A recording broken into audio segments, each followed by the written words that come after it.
Let's talk about this for a second. Where is CIG going so wrong with all this stuff? Like everything with Star Citizen, the easiest answer is it's an alpha, right? Like that's the easiest thing. The game is not ready for any of this stuff. They always do things before the game can handle any of it, right? You can't tell a compelling story in this game, or it's bad writing. Like what? I don't know where things went wrong, but I'm sorry. I am not interested in the politics of this is just my personal preference. If you are enjoying this, by all means enjoy this.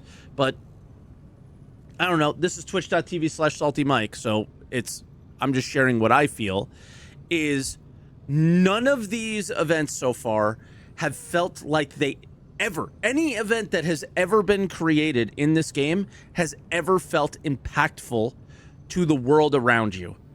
I could think back to the 90s, early 2000s, when I was playing Ultima Online, when there was an event, an entire city that you used to live in and go to, not live in because you had houses, but like that you would bank in or do, they would be destroyed. Like Hurston gets destroyed, or Lorville gets destroyed. Trinsic, I still have one of the rocks from Trinsic, from the crumbled rocks from that, right? Or one of the first events that I remember vividly was orcs took over. It began with a D. Not. It was called Dell for short, but I can't remember the full name of it. And then you would kill these orcs, and they would have berries on them, and those berries would create you could craft a paint that the orcs wouldn't see you, or the new enemies that were there wouldn't see you, something like that.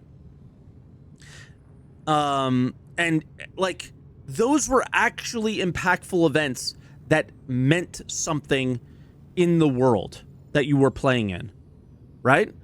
But Citizens for Prosperity and Headhunters have no major impact. This is the best they've done so far, is if you have Headhunters rep, you can't do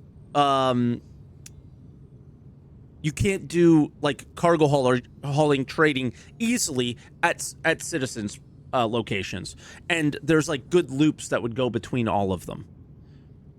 Cove was taken over by orcs. Look up, it was a place called Dell. Cove was one of like the original cities. Dell was an expansion one, so I think both probably were, but I was doing it in Dell. It was a later on. It wasn't. It was probably in like 2002. But yeah, it was like right around when I was like graduating high school. Yeah, Delucia. Yeah, that was taken over. Yep. It was one of my favorite events. And you got this really good spear as well. Because you could lose gear and things like that and fell, and this was like a really good spear for killing other players. I loved it. You were 2 years old. Yeah, but you missed the best time for MMOs ever, in my opinion. But anyway, this game doesn't have to struggle with these things. But let's, like, just talking about the Fight for Pyro thing, it has no impact on Pyro. Nothing that has happened has had any impact on Pyro. It has been a motivating feature to get you in the game, but not because of the story, because of the rewards. And I'm sorry, but what I'm seeing on the screen right now is just so much proof that is not just my opinion. Right? That it can't possibly be my opinion. What's 5 million divided by, let's just call it 5 million divided by 1,500. So there's 3,300 people potentially doing this event right now. That's it. So number one, people may not be very interested, potentially.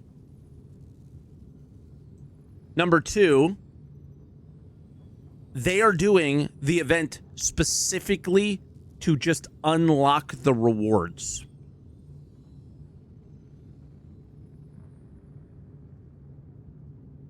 Not because they picked a side. If this was actually impactful, what would we be seeing from this community?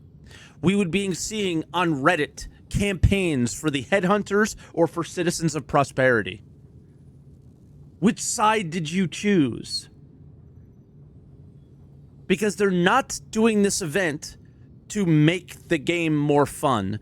They are doing this event so Chris Roberts can go up on CitizenCon and say that playtime is up by 15%. More players are playing. 45% more players.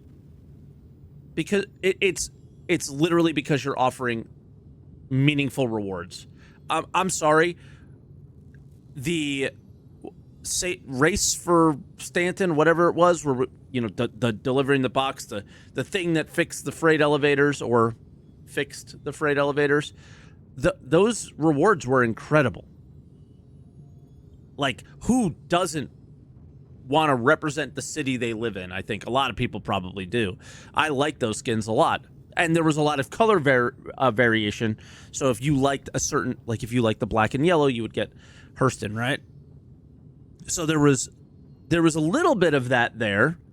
Unfortunately, what I think CIG learned from that event is what might be causing problems here is that nobody can really decide what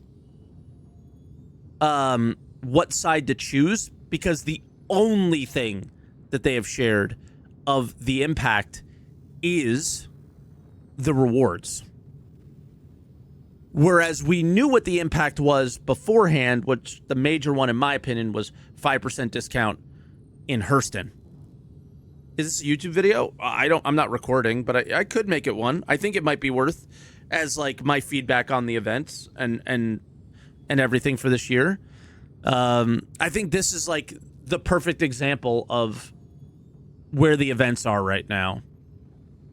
Simply because I don't think it's a problem with storytelling. I just think they don't have the tools that they need. Or, I mean, I think it's very obvious too with all of the rewards and things like that early on. Everything was like kind of cohesive. They seemed to have like this really cohesive plan. At some point, I'm sure there was a feature that they wanted to do and it didn't work. And all right, now we're scrambling. Like, all right, what do we do for this event? And okay, what rewards do we do? And we have to change this. And I'm sure by the time we get to the end of the year, not everything is what they had planned it to be, right? Gotta say the rewards for this event are not fantastic. Does anyone have the link for the one-page guide from Mr. Kraken? Or I could probably grab the posts from the week for the rewards, but they are not exciting. Not in the least, I would say. Where is all this? There's so many posts from this week. Frontier Fighters finale, would this be it?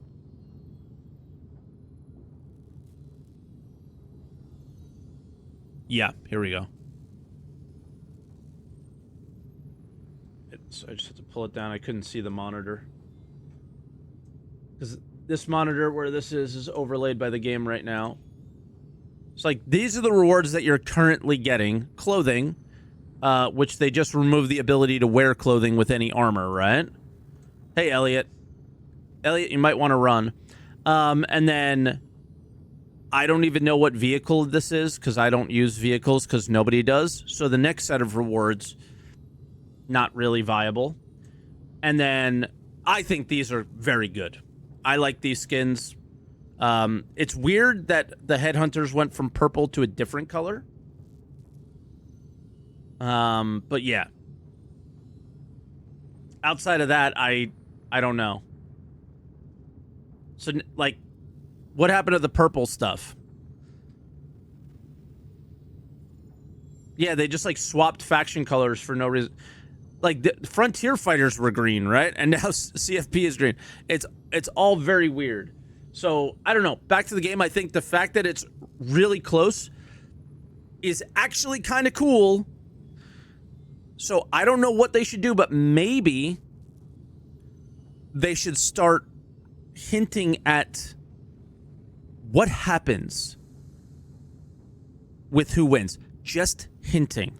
I think when you say Hurston's gonna get this and Hurston's gonna get that, like that's basically what they said, right? So it's tough. I don't think they're in the best situation, like the best spot to be in, because when they told everybody what the rewards are, everybody went Hurston because it made the most sense. On top of the fact that Hurston probably had the more desirable paint colors for a majority of people, right? Where these are all pretty muted. So why do I make a choice? Why do I choose the Headhunters, and why do I choose Citizens for Prosperity? If I was telling this story, I think it's a very clear choice of what could happen here.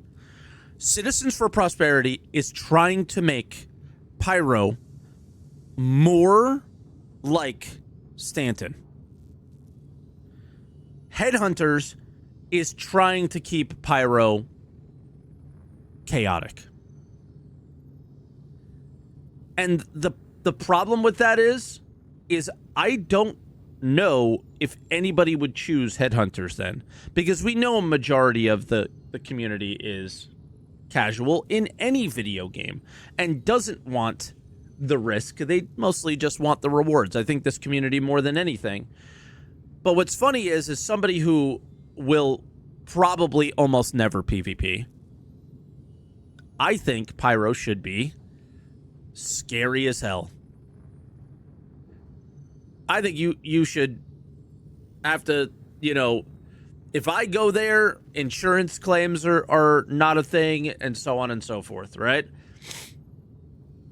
Reason being is as a trader, a cargo hauler, a salvager, a miner, a crafter, you want that place that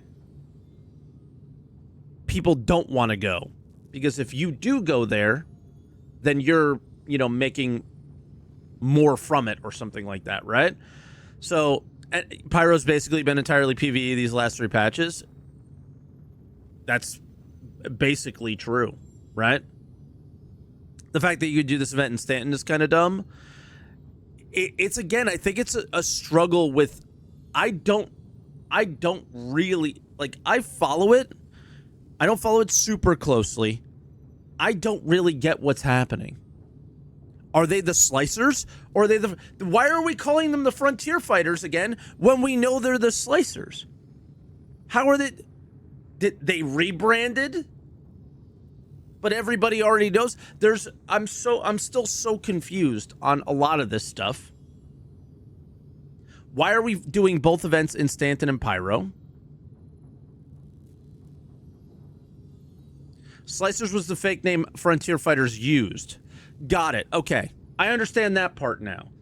And again, I don't think it's bad storytelling necessarily. It's weird because it doesn't impact us. So the race for Stanton thing has basically had almost no impact. It's not obvious storytelling. Yeah. Like how I started this video is when an event in my, the MMO that I play MMOs because of, I was actually impacted as a player, right? I think they really tried to do this with Ninetales Lockdown. If I was a miner and Crusader L1 was locked down, that would be crazy. If I was, if I mainly lived in ArcCorp, or let's not use ArcCorp. Let's use, I don't know. I think maybe Orison's a really good one. And Siege for Orison was actually on Orison. My home location's under siege. Those are impactful towards the player. Not siege, some random platform I don't give a fuck about. Right? Siege is cool, and I'm so happy to hear instances. Right? But those things aren't actually happening. And they're not actually impacting the player. And I think that's exactly why you see these so narrow. Is because the only thing that is impacting the player is, I just want to see the bar go up and I want to get my rewards. They're not actually choosing a side. And I would love to see that in future things where we truly fight for a side that you're like, why am I going for CFP? Why am I going for Headhunters? And like the regen crisis where it doesn't affect you, the player. The most effect it had was hearing annoying NPCs yell at each other in the hospitals after I respawned. After I didn't have any regen crisis, I'm just hearing these plebs complain, the poors that don't have any Idris, complaining about it. You know, it was weird. And it just doesn't have any impact on the world. Why did I move the cargo? I did not move the cargo to save any NPCs from the regen crisis. I moved the cargo because those skins were fucking awesome and I loved them and I wanted every one of them. Right? Rewards, I think CIG is doing a pretty darn good job. Storytelling with these events, I think they're like 0 out of 10. And I want it to impact me more. I want it to, I don't know, is the word cause suffering? I don't think that's necessarily, but to make meaningful change. Right? Onyx was some good storytelling. Yes, but it's on its own island. Right? Because how did that impact any of the world around us? That's okay too. I think like the Onyx facilities is great. That's like a main story quest, or like maybe that's like a side quest, but that's like a nice side quest storyline. You want to talk about something CIG did really well? That. I think that's fantastic, right? So like, hey, we're doing a little negative feedback here. On the positive side, I think CIG this year set them up for probably some pretty good success for doing some fun storyline missions. Now, I think it could be done a lot better in the sense of, you know, not having to hit a little pad to hear an audio thing. I think it would be cooler if it was more interesting, impactful, or whatever. And I think that can happen over time. But I think that they have the framework for something really nice as far as quests with a little bit of story to them, right? How we get those quests, you know, do we hear it from an NPC and walking around a city at some point? You know, that would be really nice. But the I think that's really good. I thought Onyx was really fun so far. I think the end of Onyx, not so much. Not seeing Dr. Jorrit, not fighting Dr. Jorrit. The just anticlimactic end of it, it was another story, right? But yeah, I think what we're looking at on the screen is entirely the problem. Give me a reason to choose one of these sides and make it a tough decision, right? And again, they haven't really told us yet because they don't want to do the thing they did with Race for Stanton or whatever it was called. And I understand that. So I think dropping some hints at maybe what CFP is trying to do and what will happen if they win, and same with Headhunters, but it's gotta be a tough decision, right? And let us commit to one side. I don't think they want you to do that because I imagine they saw the amount of playtime and the amount of players at the race event, because everybody wanted to complete all sides if they could, and that was a lot of game time. And I think that these guys develop and make decisions based on stats that aren't the stats aren't the things that made me love MMOs, and that was a feeling, right? You can't really quantify feelings about, like, oh my god, this city in my game is under siege and it is destroyed. That is crazy. It's never going to look the same. Right? That's a feeling that still I can't remember.